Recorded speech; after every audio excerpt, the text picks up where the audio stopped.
بسم الله الرحمن الرحیم. سلام به همگی. حبیب هاشمی هستم. امیدوارم در فکر انجام کارهای بزرگ باشید. خیلی خوشحالم که این افتخار رو پیدا کردم در خدمت شما عزیزان باشم با یک جلسه دیگه از فصل 3 ریاضی دهم رشته‌های تجربی بر ریاضی فیزیک، جلسه 16 فصل 3 و هفتمین جلسه از درس 4.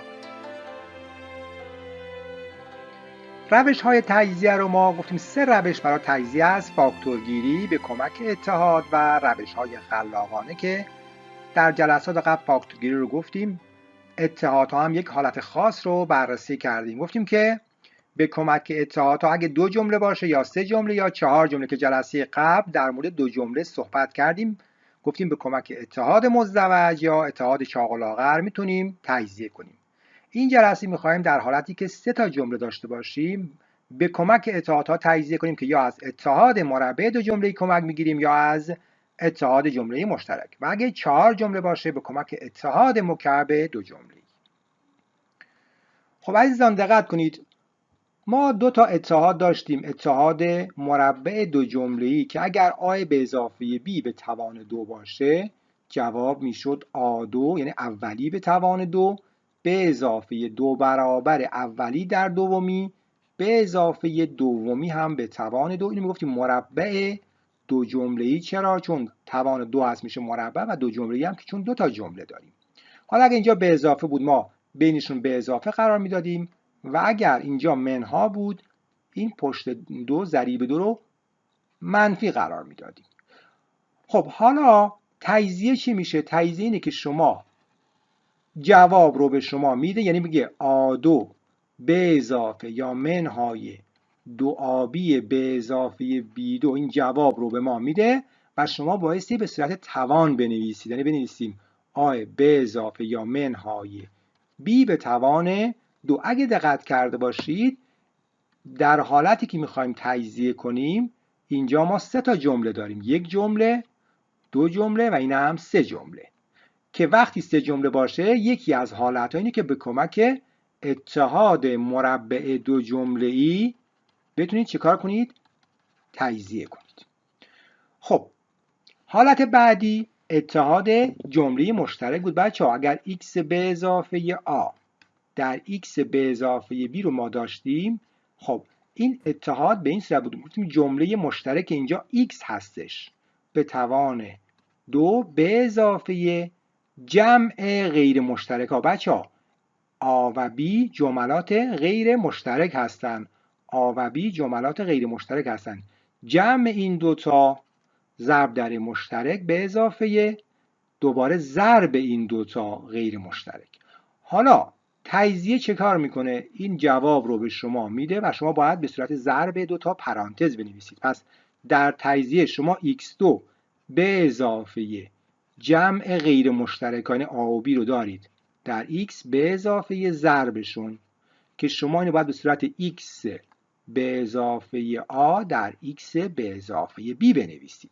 باز هم اگه دقت کرده باشید در این حالت هم من 3 جمله دارم: 1 2 و این هم 3 جمله که شما این 3 تا جمله رو به کمک اتحاد جمله مشترک تجزیه میکنید. این اتحاد جمله مشترک بود که تجزیه میکنیم. پس در حالتی که ما 3 تا جمله داریم یا به کمک اتحاد مربع 2 جمله‌ای باید تجزیه کنیم یا به کمک اتحاد جمله مشترک که من میگم چه موقع اتحاد مربع 2 جمله‌ای و چه موقع اتحاد جمله مشترک که میخوایم در موردش صحبت کنیم. پس هر زمانی 3 جمله داشتیم، عبارتی که ما میده 3 جمله داشت، برای تجزیه به کمک اتحاد یا از مربع 2 جمله‌ای کمک میگیریم یا از اتحاد جمله مشترک. خب چه وقت از مربع 2 جمله هست؟ وقتی که 3 جمله باشه بخوایم به کمک اتحاد تجزیه کنیم یا از مربع 2 جمله‌ای هست یا از جمله مشترک. اگر جمله اول و سوم جذر داشته باشن به احتمال 99%، نمیگم 100%، چون بعضی وقتا جمله اول و سوم جذر دارن ولی اتحاد مربع 2 جمله‌ای نمیشه. اگه جمله اول و سوم جذر داشته باشن یه حالت میشه، اینکه جمله اول یا سوم جذر نداشته باشن اینم یک حالت. اگه جذر داشتن در 99% مواقع به کمک اتحاد مربع 2 جمله‌ای تجزیه میکنیم و اگه جذر نداشتند به کمک اتحاد جمله مشترک. حالا چرا میگم 99%؟ بعضی مواقع جمله اول و سوم جذر دارن ولی ممکنه به کمک دو جمله‌ای تجزیه نشه. خب به عنوان مثال بچه‌ها این الان سه جمله‌ای هستن، 1 2 3. به کمک اتحادها دقت کنین اولی و سومی جذر دارن. خب جذر x2 میشه x و جذر 9 هم میشه 3. پس به احتمال زیاد من از اتحاد مربع دو جمله‌ای بایستی کمک بگیرم. یا مثلا اینجا اولی و سومی جذر دارن، این دو تا هم جذر 4x2 هم 4x2 جذر داره که جذر 4x2 میشه 2x و هم 25 جذر داره میشه 5. پس به احتمال زیاد من از مربع دو جمله‌ای میتونم چیکار کنم؟ تجزیه کنم. اما اینجا دقت کنید x2 جذر داره که میشه x، اما این سومی که 3 هستش جذر دقیق، منظور از جذر دقیقه، جذر دقیق نداره. پس دیگه بریم سراغ جمله اتحاد جمله مشترک، ولی این دوتا از اتحاد مربع دو جمله‌ای به احتمال زیاد حل میشه. اینجا دقت کنید بچه‌ها باز 4x2 و 12 در نظر بگیرید. خب 4x2 جذر داره اما 12 جذر نداره، پس به احتمال زیاد باعث بریم سراغ اتحاد جمله مشترک در موردش صحبت خواهیم کرد. خب خود اتحاد جمله مشترک هم بچه‌ها در دو حالت بررسی میشه که بیشترین توان ضریب 1 داشته باشه و یه حالت هم بیشترین توان ضریب مخالف 1 که وقتی که بیشترین توان ضریب 1 داره منظورش همون x2 که بیشترین توان هست، حالا بعد وقتا x4 یا هر چی اینجا ضریب 1 داشته باشه. حالا اگه x4 بیشترین توان بود ضریب 1 داشته باشه، اما یا نه مخالف 1، مثلا فرض کن بیشترین توان ما x2 مثلا میشه 3x2 یا مثلا 4x4 و الی آخر. در این حالت میریم به سراغ یه روش هست که میگن به روش آ. پس اگه ضریب 1 داشت روش مستقیما میرم از جمله مشترک کمک میگیرم، اما اگه ضریبی مخالف 1 داشت اول یه سری کارا انجام میدم به کمک آ که بتونم برم سراغ جمله مشترک و ازش استفاده کنم که باز با مثال برای شما توضیح خواهیم داد. الان بچه‌ها دقت کنید اینجا الان این درجه این سه جمله‌ایه، دقت کنید اینجا ضریبش چنده؟ 1، بیشترین توان ضریبش 1. این حالت مستقیمه. اگه بخوام استفاده کنم از جمله مشترک به سراغ مستقیم میرم. مثلا اینجا باز اگه بخوام استفاده کنم میتونم اینجا اول از یه 4 فاکتور بگیرم چون همشون بر 4 بخش پذیرن. اون ضریب x2 که بیشترین توانه با اینکه 1 نیست، با اینکه 1 نشده، ولی میتونم چیکار کنم؟ از یه 4 فاکتور بگیرم. اینجا میشه x2 منهای 2x منهای 3. الان اگه دقت کرده باشید بیشترین ضریب که مال x2 هست، بیشترین توانش که x2 میشه ضریبش میشه 1 که 1 هم نمی نویسیم. این حالت هم باز به روش مستقیم. پس بعضی وقتا اگه ضریبش 1 نبود و تونستیم فاکتور بگیریم بازم به کمک روش مستقیم استفاده میکنم، مثل این دو تا مثالی که گفتم. اینجا رو دقت کنید الان بیشترین توان 2 ضریب x2 میشه 2.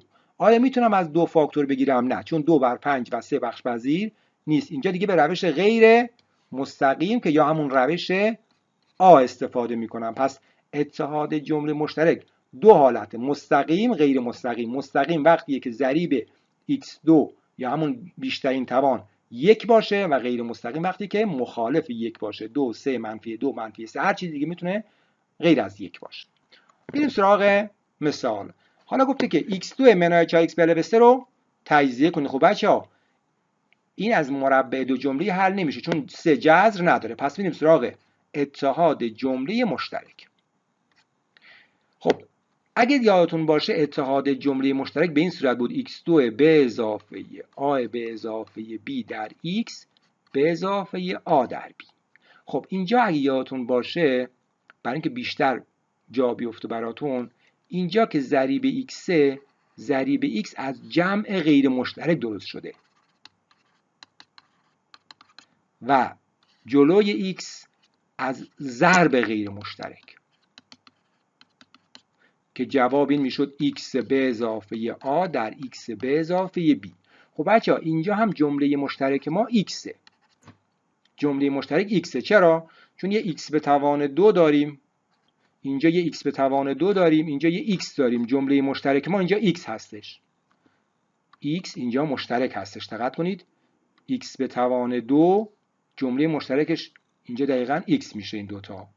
پس x میشه جمله مشترک. حالا این 4 و 3 چه نقشی دارن؟ گفتیم که ضریب x همیشه جمع غیر مشترک هاست. پس ضریب x جمع غیر مشترک ها و اونی که جلوی x هستش ضرب غیر مشترک ها. پس ضریب x یعنی منفی 4 دقیقاً همون این دوتا جمع غیر مشترک ها و این 3 که جلوی x هست دقیقاً ضرب غیر مشترک هاست. سعی میکنیم که اول بریم سراغ ضرب، چون ضرب راحت تره که دو تا عدد که ضربش بشه 3 فقط یک ستا داریم. خب 1 و 3 رو می نویسم. حالا باید این علامت ها رو جوری مشخص کنم که جمعشون بشه منفی 4. خب ما برای 1 و 3 بچه‌ها، برای 1 و 3 ای که من دارم 4 حالت پیش میاد. هر دوتا مثبت باشن، هر دوتا منفی باشن، 1 منفی باشه، 3 مثبت، 1 مثبت باشه، 3 منفی. این 4 حالت داریم که از این 4 حالت یکیشون اینجا باید قرار بدم. خب کدوم رو قرار میدم؟ خب وقتی که ضربشون مثبته بچه‌ها حتما هم علامت بودن که یا مثبت در مثبت بوده یا منفی در منفی که شده مثبت. پس اگه ضربشون مثبت باشه خود به خود اینایی که غیر هم علامت هستن حذف میشن، میمونه این دوتا. خب جمعشون منفی 4 شده، پس هر تا منفی بودن که منهای 1 با منهای 3 شده منفی 4 و این به کمک جمله مشترک تجزیه شد. به کمک جمله مشترک تجزیه شد.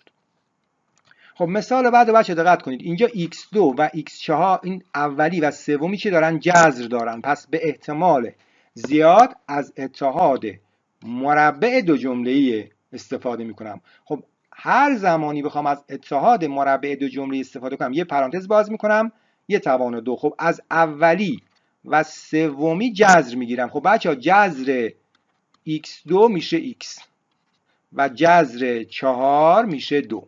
4 x و 2 رو می نویسم. حالا علامت بینشون با توجه به وسطی، این عدد که وسط هست اگه مثبت بود مثبت قرار بدم، اگه منفی بود منفی، اینجا باید منفی قرار بدم.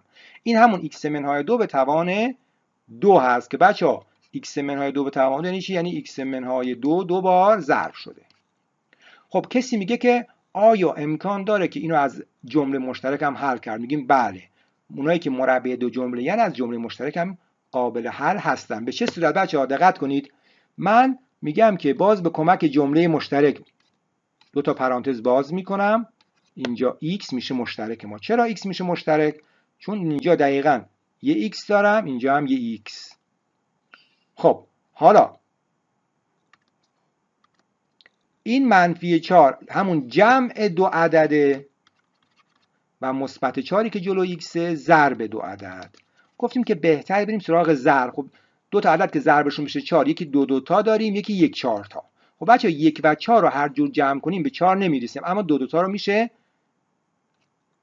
کاری کنیم که جمعش 4 بشه. خب اینجا چون ضربش مثبت شده یا هر تا مثبتن یا هر دو تا منفی، که اینجا هر تا منفی درسته برای اینکه جمعشون بشه منفی 4. پس اینجا منهای 2 و منهای 2 که بچه‌ها x منهای 2 در x منهای 2 همون x منهای 2 به توان 2 که بازم اتحاد مربع دو جمله‌ای چی شد؟ درست شد. یعنی هیچ فرقی نداره. پس میتونم تمام سه جمله ها رو از جمله مشترکم حل کنم. تمام اونایی که سه جمله هستن. حتی اگه مربع دو جمله‌ای هم باشه باز از جمله مشترک حل کنم به مربع دو جمله‌ای میرسیم. خب بازم مثال. بس من دیگه از این به بعد باز سعی میکنم به کمک جمله مشترک حل کنم. خب باز جمله مشترک ما x هستش. این ضرب دو عدده که جلوی x و منفی 6 جمع دو عدد. خب ضربشون بشه 8 بچه‌ها. یک 8 داریم، 2 4 تا هم داریم که 1 8 جمع 6 نمیشه، بس 2 و 4 هستن. 2 و 4 گفتیم که وقتی ضربشون مثبته هر تا یا مثبت بودن یا منفی، که اینجا باید هر تا رو منفی بنویسیم که جمعشون بشه منفی 6. باز هم مثال که اینجا عدد نداره، عدد 1. اولا جمله مشترک میرم، x میشه جمله مشترک. خب این 2 منفی 2 ضرب دو عدده. دو عدد که ضربشون بشه 2، 1 و 2 میشه ضربشون 2، دیگه عدد دیگه ای نداریم. خب بچه اینجا دقت کنید ضربشون منفی شده، پس حتما یکی مثبته یکی منفی، یعنی یکی از این دو حالت درست میشه. خب کدوم درست میشه؟ اونی که جمعش هم بشه منفی یک، یعنی اون منفی باید بزرگتره باشه. الان مثبت یک با منفی دو جمعش میشه منفی یک، پس مثبت یک و منفی دو. خب کسی ممکنه بگه که اینجوری بنویسم، اول منفی دو رو بنویسم بعد مثبت یک، یعنی جای این دو تا پرانتز عوض کنم. میگم هیچ ایرادی نداره، در ضرب خاصیت جابجایی داریم. پس سعی کنید برید سراغ ضربشون، همیشه راحت تره. خب دو عدد که ضربشون بشه 5، یک 5 تا رو دارم فقط. حالا چون جمعشون منفی شد، اولا ضربشون مثبته، یا هر دو مثبتن یا هر دو منفی، که اینجا باید کدومو در نظر بگیرم؟ این حالت رو، چون جمعشون هم باید بشه منفی 6. پس میشه جمله مشترک ما x هست، منفی 1 و منفی 5 میشه جواب این قسمت. خب باز هم جمله مشترک، خب این همیشه ضرب بوده و ضریب x میشه جمع. خب ضربشون بشه 6، یک 6 تا داریم، دو 3 تا هم داریم. خب بچه‌ها یک 6 تا هیچ وقت جمعشون به یک نمیرسه، اما دو 3 تا میتونه باشه، پس یکیشون 2 هست یکی چند؟ 3. خب چون ضربشون منفی شده حتما یکی مثبت یکی منفی. حالا کدوم درسته؟ اونی که جمعش بشه مثبت یک، یعنی باید مثبت بزرگتر باشه، این حالت پایین میشه. پس این منفیه، این مثبت که جمعشون بشه مثبت یک. خب بعدی باز اتحاد جمله مشترک. خب x میشه جمله مشترک ما. وقتی x2 و x داریم جمله مشترک x. حالا اگر x4 و x2 داشتیم جمله مشترک میشه x2. خب حالا این منفی 18 جمع دو عدده و 72 ضرب. خب بچه وقتی که ضرب عدد بزرگیه بهتره بریم سراغ جمعشون، چون این 72 عدد بزرگیه، دردسر داره، این جمعشون شاید راحت تر بشه. اولا باید دو عدد هم علامت باشن. خب مثلا بچه من منفی 10 و منفی 8 میدونم جمع این دوتا میشه منفی 18. منفی 10 و منفی 8 میشه منفی 18. چرا من هر تا رو منفی گرفتم؟ چون اینجا منفی 18 باید بشه. گفتم الان چون این 72 عدد بزرگی رفتم سراغ جمع، شاید سریعتر به دست بیاد. خب وقتی این دوتا رو در هم ضرب میکنم، خب ضربشون میشه مثبت 80. پس باید باز تغییر بدم، مثلا اینجا منفی 11 و منفی 7 بگیرم.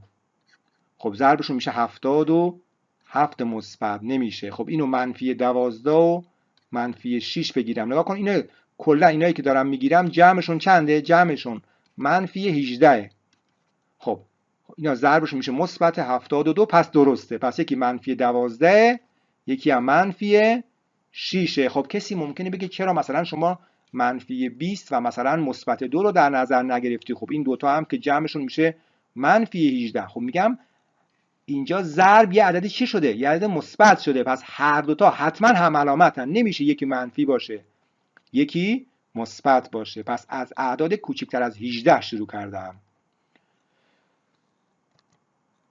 خب باز ضربشون بشه 50 جمعشون بشه 15 که دیگه شما بچه این با تکرار و تمرین میشه چه کار کرد؟ اینو سریع پیدا کرد. مثلا 10 5 تا میشه 50 تا، هر دوتا هم باید منفی باشن که منفی در منفی بشه مثبت، منهای 10 و منهای 5 میشه منهای 15. اینو دیگه بچه ها با تکرار و تمرین شما میتونید سریع ضرب ها رو پیدا کنید. خب ضربشون بشه منفی 6 جمعشون بشه منفی 5. خب یک 6 تا میشه، این 6 باید منفی باشه، یک مثبت. چرا؟ چون مثبت در منفی میشه منفی و مثبت 1 با منفی 6 جمع بشه میشه منفی 5. یعنی هر دو حالت هم ضرب رو بررسی کنید هم جمع. حتما حواستون باشه اعدادی که اینجا انتخاب کنید در هر دو شرط صدق کنه. خب اینجا بچه‌ها x2 گفتیم باید حتما ضریب 1 داشته باشه، بدون ضریب باشه. وقتی بدون ضریب میگیم ضریب 1. اینجا یه منفی داره، میشه از یه منفی فاکتور گرفت بعد تجزیه کرد. وقتی از منفی فاکتور بگیرم علامت‌ها عوض میشن. خب این منفی رو می‌نویسم. حالا 1 درجه 2 بدون ضریب دارم. خب ضربشون بشه 8 1 8 جمعشون بشه مثبت 7. پس 8 حتما مثبت بوده، یک منفی که جمعشون شده مثبت 8. این منفی هم که فاکتور گرفتم سر جای خودش هست. خب این باز دقت میکنم که x2 ضریب داره. آیا میشه از ضریب فاکتور گرفت؟ همیشه از خودم میپرسم میشه از ضریب فاکتور گرفت؟ بله. اگه فاکتور گرفت خب کار ما خیلی راحت. اگه نشد وقت میرم سراغ روش غیر مستقیم. اینجا میشه از یه 4 فاکتور گرفت. وقتی از 4 فاکتور بگیرم میشه x2 منهای 2x منهای 3. خب حالا این میشه مشترک بدون ضریب، همون ضریب 1. خب 4 رو مینویسم، جمله مشترک ما x هست، ضربشون بشه منفی 3 و جمعش بشه 2. خب ضربش بشه 3 یک سه تا هست، این 3 باید منفی باشه، یک مثبت که جمعشون بشه منفی 2. خب بچه اینجا x4 و x2 دارم، اینجا باید حواسم جمع کنم. وقتی x4 و x2 دارم اون وقت جمله مشترک ما x2 میشه. چرا؟ بچه ها دقت کنید x4 همون x2 به توان 2 بوده منهای اینجا هم 3x2 منهای 4. اگه دقت کرده باشید اینجا نگاه کنید یه x2 دارم، اینجا هم یه x2 دارم، یعنی جمله مشترک ما اینجا x2 میشه. پس در حالتی که x4 و x2 دارم، x4 و x2 دارم، x2 میشه جمله مشترک. بازم فرق نمیکنه، این که جلو هست میشه ضرب 2 عدد و این که ضریب هست میشه جمع 2 عدد. خب ضربشون بشه 4 بچه‌ها، یک 4 تا میشه که بتونه جمعش هم منفی 3 بشه. این 4 منفیه اما یک چی مثبت. چرا؟ چون باید جمعشون منفی 3 بشه. خب بچه‌ها اینجا دقت کنید x2 به علاوه 1 دیگه تجزیه نمیشه، اما x2 منهای 4 خودش چیه؟ اتحاد مزدوج هست که جلسه قبل صحبت کردیم. اگه دو جمله باشه بینشون منفی باشه و توان زوج داشته باشیم، توان مضرب 2 داشته باشم، اتحاد مزدوج. این همون x منهای 2 در x به اضافه 2 هست. پس این قسمت بازم تجزیه شد به کمک اتحاد مزدوج. پس ممکنه که چند بار تجزیه بشن. خب اینجا x3 x2 x. خب قبل از هر کار میتونم از یه x فاکتور بگیرم بعد برم سراغ تجزیه، چون اینجا x مشترک هست دیگه. ما اولین جلسه تجزیه در مورد فاکتور گیری صحبت کردیم. هر موقع مشترک داشتیم میتونیم فاکتور بگیریم. خب اینجا از یه x که فاکتور بگیرم، اینجا x2 میمونه، اینجا هم 8x میمونه و اینجا هم 15. خب این سه جمله است، میشه به کمک اتحاد جمله مشترک چه کار کرد؟ اینو تجزیه کرد. خب x میشه جمله مشترک. خب 15 ضرب 2 عدد هست و این 15 ضرب 2 عدد و 8 جمعشون. خب ضربشون بشه 15 3 5 تا، هر تا هم مثبت بودن که جمعشون شده مثبت 8 و ضربشون شده مثبت 15. این x هم که داریم اینجا. خب اینجا باز x4 x3 x2 میشه از یه x2 اول فاکتور گرفت. خب وقتی فاکتور میگیرم اینجا x2 میمونه، اینجا هم یه دونه x میمونه و اینجا هم 10 میمونه. خب این x2 رو مینویسم. خب این الان سه جمله است به کمک اتحاد جمله مشترک. خب بچه‌ها ضربشون بشه 10، یک 10 تا داریم، دو 5 تا هم داریم. خب دو 5 تا میتونه کاری کنیم که سم درست بشه. خب اینجا اگه بخوام ضرب کنم بچه‌ها باید چیکار کنم؟ چون ضربش منفی شده حتما یکی منفیه یکی مثبت. پس این 5 مثبت بوده، 2 منفی، که چرا؟ اولا ضربشون میشه منفی، جمعشون هم میشه مثبت 3. حواسمون به این نکته باش. خب ما تا الان هرچی در مورد جمله مشترک حل کردیم، x2 ضریبش 1 بوده، همون بیشترین توان ضریبش 1 بود، یا بعضی وقتا هم ضریب 1 نبود ولی تونستم فاکتور بگیرم. خب الان بچه اینو نگاه کنید، این 3x2 منهای 7x به اضافه 4. خب این درجه 2 سه جمله هست دیگه، و این 3 نمیشه از 3 اگر از 3 فاکتور بگیرم اینجا میشه 7 سوم، اینجا میشه 4 سوم. پس نه تنها کار ما راحت نمیکنه، کار ما رو سخت‌تر هم میکنه. در این حالت از یه روشی به اسم روش آ استفاده میکنیم. خب بچه‌ها روش آ چیه؟ میشه اون عبارتی که به شما داده که اینجا هست اینو مساوی با آ قرار میدم. بعد از اینکه این عبارت رو مساوی با آ قرار دادم، طرفین رو در ضریب جمله درجه بالاتر ضرب میکنم. یعنی چی؟ بیشترین توان 2، ضریبش 3 هست. ما میایم طرفین رو، یعنی هم سمت چپ رو هم سمت راست رو، در 3 که همون ضریب بیشترین توانه ضرب میکنم. خب وقتی که ضرب انجام میدم بچه‌ها این میشه 3a، این 3 هم نگاه کنید، پس این دو طرف رو در 3 چه کار کردم؟ ضرب. خب 3 ضرب در a میشه 3a مساوی با 3 ضرب در 3 میشه 3 به توان 2، اینجا هم x به توان 2 میشه که 3 به توان 2 در x به توان 2 همون 3x به توان 2. دقت کنید بچه‌ها، این 3 در 3x2 ضرب بشه، این 3 در 3 خب پایه ها برابر میشه 3 به توان 2 در x به توان 2 که 3 در توان در x به توان 2 همون چی میشه؟ همون 3x به توان 2. خب منهای، خب بچه‌ها این 7 رو مینویسم، این 3 رو در x ضرب میکنم میشه 3x. به اضافه. خب این 3 در 4 هم ضرب میشه. پس 3 در همه این عبارت ها ضرب شد که 3 4 تا میشه 12 تا. خب بچه‌ها این یک نکته بسیار مهمه. اگه دقت کرده باشید الان جمله مشترک ما یه 3x دارم، یعنی می‌خواستم با این کاری که انجام بدم یه جمله مشترک درست کنم. بچه‌ها الان جمله مشترکی که ما داریم 3x. با این کاری که انجام دادیم خب این 3 خودش رو می‌نویسیم. الان بچه‌ها دو تا پرانتز دارم که اینجا جمله مشترک ما 3x و اینکه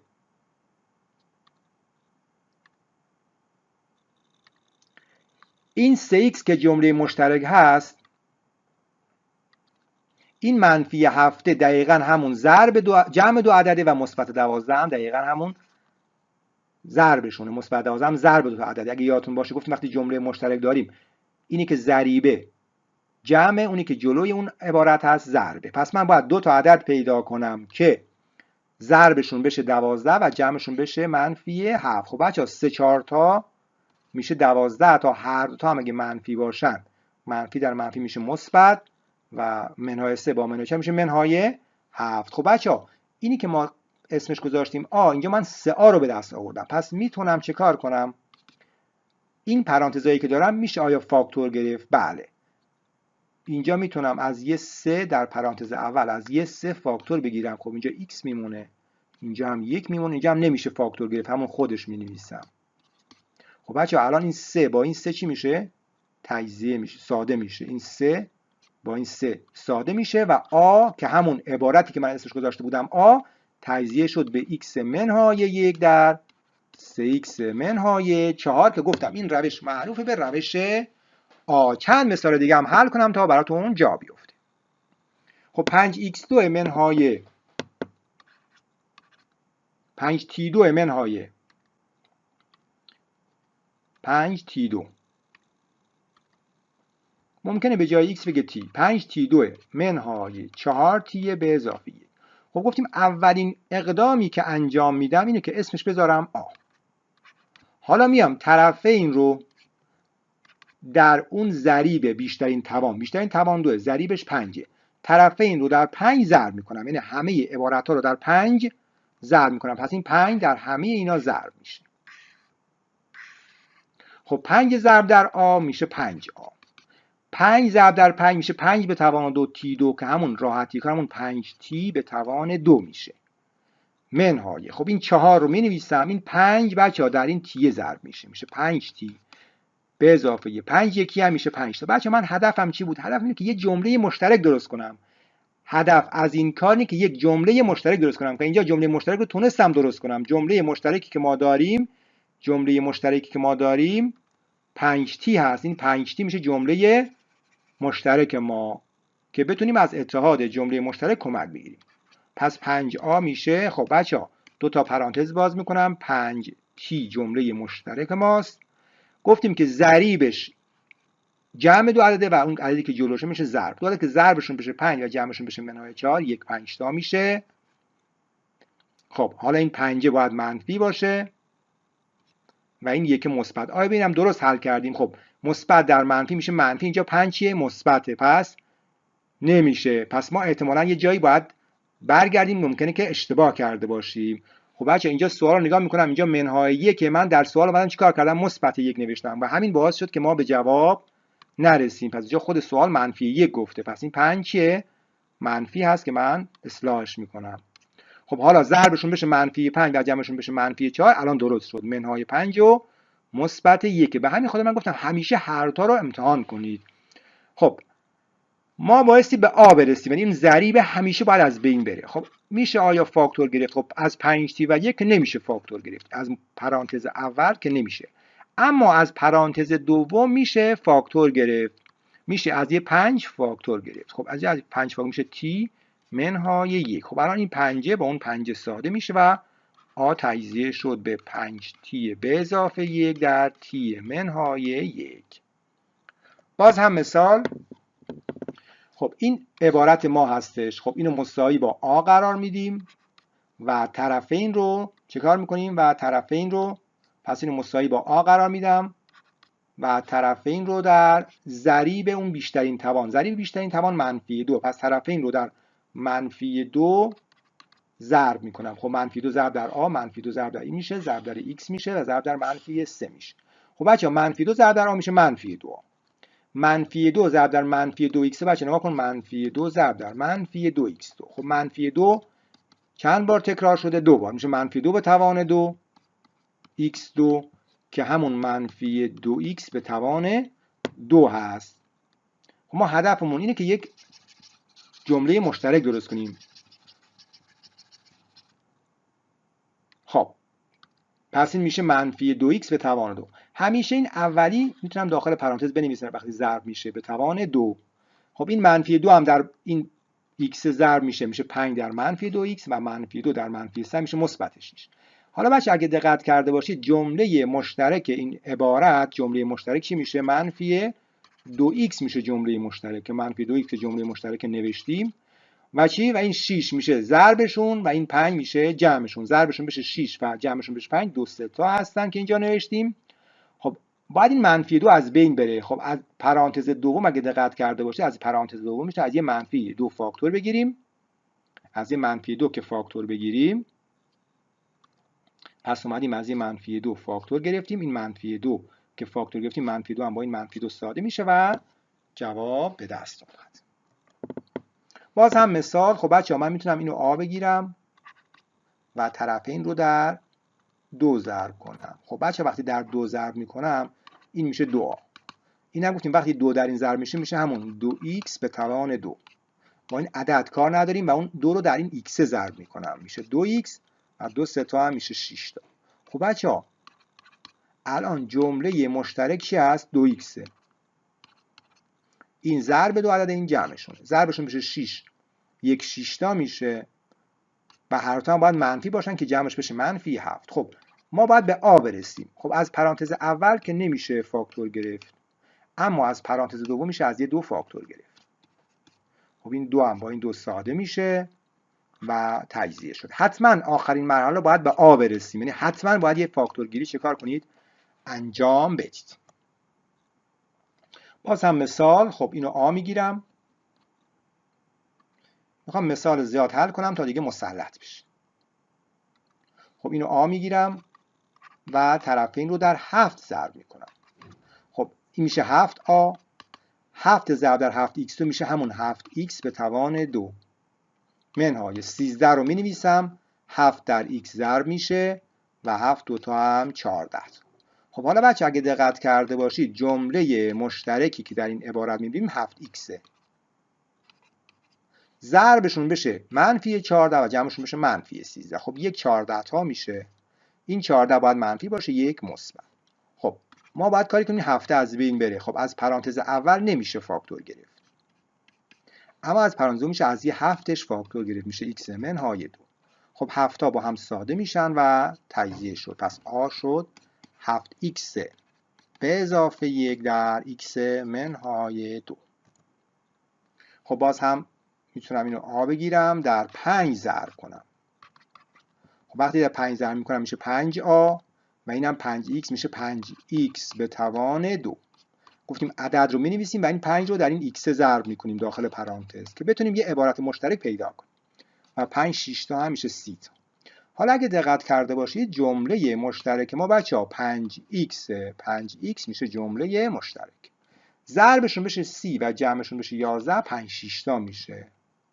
هر تا هم باید مثبت باشن که جمعشون بشه مثبت 11. خب از پرانتز اول میشه از یه 5 فاکتور گرفت. فاکتور گیری رو قبلا گفتم. پرانتز دوم که دیگه نمیشه فاکتور گرفت.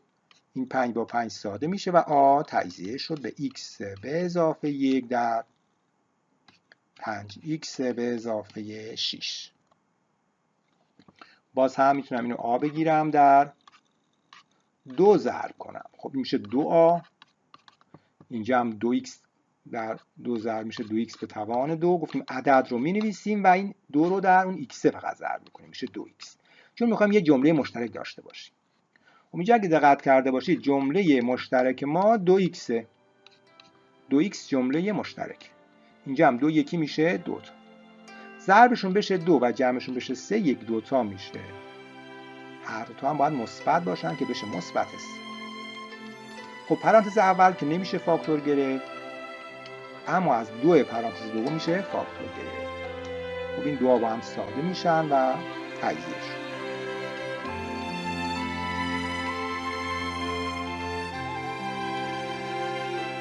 خب این جلسه هم به پایان رسید. امیدوارم که مورد توجه شما قرار گرفته باشه.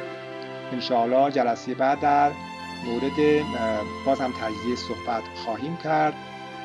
از توجه شما عزیزان سپاسگزارم. بچه‌ها یادتون باشه که برنده ها همیشه راهی پیدا میکنند و بازنده ها بهانه‌ای. امیدوارم که شما همیشه جز برنده ها باشید. شاد و پیروز و سربلند باشید. خدا نگهدارتون.